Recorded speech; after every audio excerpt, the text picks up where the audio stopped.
ஒரு கணவர் தன்னுடைய மனைவிக்கு காது கேட்கவில்லை என்று சொல்லி பல நாட்களாக சந்தேகப்படுகிறார். அதை உறுதிப்படுத்துவதற்காக எந்த அளவுக்கு காது கேட்கவில்லை அந்த அளவிற்கு நாம் அதை உறுதிப்படுத்திவிட்டு அவரை மருத்துவமனைக்கு அழைத்து செல்ல வேண்டும் என்று சொல்லி ஒரு தெருமுனையில் நின்று கொண்டு தன்னுடைய மனைவியுடைய பெயரை அவர் உறக்க சொல்லி அழைக்கிறார். மனைவியிலிருந்து எந்த குரலும் இல்லை, அவர் வீட்டில் இருக்கிறார். தெருவிலிருந்து மீண்டுமாக தெரு நடுவில் வந்தது அவருடைய மனைவியினுடைய பெயரை மீண்டுமாக அழைத்து உறக்க கத்தும் பொழுது மனைவியுடைய எந்த குரலும் வரவில்லை.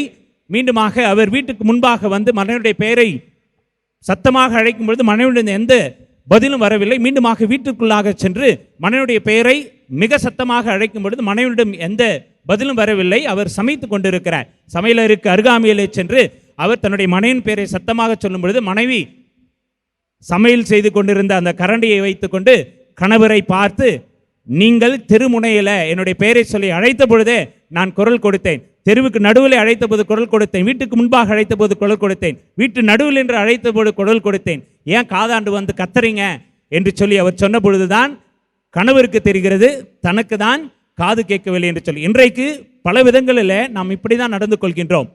நம்முடைய தவறுகளை நாம் பிறர் மீது போட்டுவிட்டு நாம் மனமாற தேவையில்லை என்று சொல்லி நாம் தவற்றை நியாயப்படுத்தி கொண்டிருக்கின்றோம். காணாமல் போன ஆடாக இன்றும் நாம் அலைந்து திரிந்து கொண்டிருக்கின்றோம்.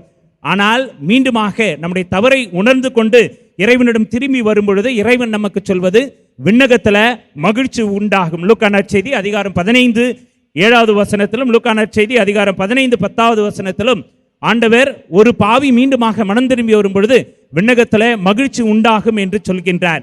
அந்த விதத்துல இன்றைக்கு தவறை ஏற்றுக்கொள்ளும் பொழுது மனம் வரும் பொழுது இறைவனுடைய ஆசீர்வாதத்தை இந்த திருவருகை காலத்தில் பெற்றுக்கொண்டு நாம் நம்முடைய உள்ளத்தை இறைவனுடைய பிறப்புக்காக தயாரிக்கின்றோம்.